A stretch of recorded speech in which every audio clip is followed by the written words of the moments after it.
தமிழகத்தில் இனி அடுத்து வரக்கூடிய 4 நாட்களுக்கு தொடர் கனமழை பதிவாக வாய்ப்புள்ளது. எந்தெந்த மாவட்டம்னு சொல்லி பார்க்க போகிறோம். வானிலை முழுமையாக கேளுங்க. மறக்காமல் லைக் பண்ணிக்கோங்க, சப்ஸ்கிரைப் பண்ணிக்கோங்க. கிழக்கு திசை காற்றின் வேக மாறுபாடு காரணமாக தமிழகத்தில் தொடர் கனமழையானது பதிவாக வாய்ப்புள்ளது.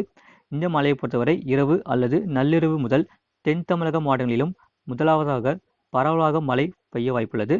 டெல்டா மாவட்டத்தில் வருகிற டிசம்பர் 20ஆம் தேதி முதல் படிப்படியாக கனமழை தீவிரமடைய வாய்ப்புள்ளது. அதே போல வட தமிழக கடலோரம் மற்றும் உள் மாவட்டத்தில் வரும் நாட்களில் படிப்படியாக கனமழை என்பது தீவிரமடைய வாய்ப்புள்ளது. மேற்கு தொடர்ச்சி மலையை ஒட்டிய மாவட்டத்திலும் ஒரு சில இடங்களில் மிதமான மழை பதிவாக வாய்ப்புள்ளது. அதிகபட்ச வெப்பநிலை நாமக்கல் மாவட்டத்தில் 18 டிகிரி செல்சியஸ் பதிவாகியுள்ளது.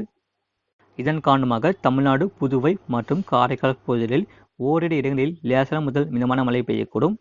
21ஆம் தேதியில் தமிழக கடலோர மாவட்டங்கள், புதுவை மற்றும் காரைக்கால் பகுதிகளில் அநேக இடங்களிலும் உள் தமிழக மாவட்டங்களிலும் ஓரிரு இடங்களிலும் இடி மின்னலுடன் கூடிய லேசான முதல் மிதமான மழை பெய்யக்கூடும்.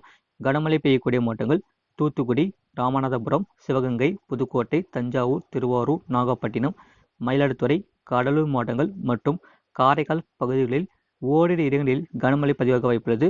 அதே போல 22ஆம் தேதியில் தமிழக கடலோர மாவட்டங்கள், புதுவை மற்றும் காரைக்கால் பகுதிகளில் அநேக இடங்களிலும் உள் தமிழக மாவட்டங்களிலும் ஒரு சில இடங்களிலும் இடி மின்னலுடன் கூடிய லேசான முதல் மிதமான மழை பெய்யக்கூடும்.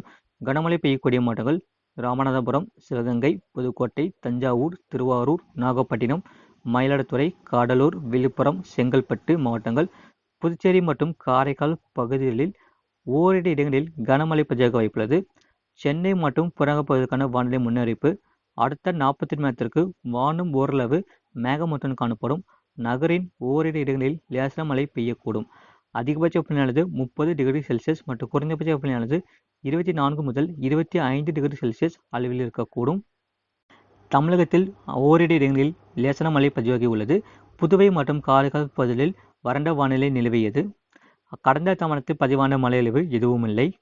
இனி எந்தெந்த மாவட்டங்களுக்கு கனமழை பதிவாகக்கூடும் சொல்லி பார்க்க போகிறோம். திருவள்ளூர், காஞ்சிபுரம், செங்கல்பட்டு, விழுப்புரம், கள்ளக்குறிச்சி மாவட்டத்தில் ஒரு சில இடங்களில் மிதமான மழை பதிவாக வாய்ப்புள்ளது.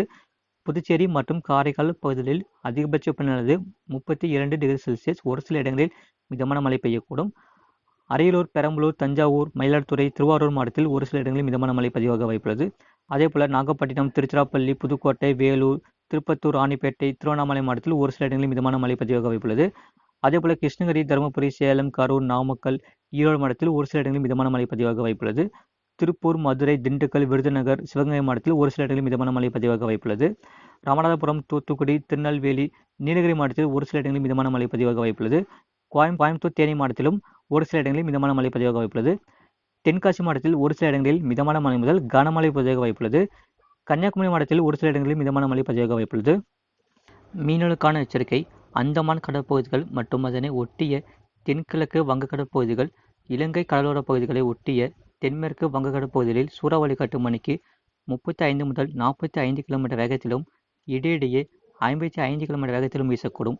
மேற்கொண்ட நாட்களில் மீனவர்கள் இப்பகுதிக்கு செல்ல வேண்டாம் என்று அறிவிக்கப்படுகிறார்கள்.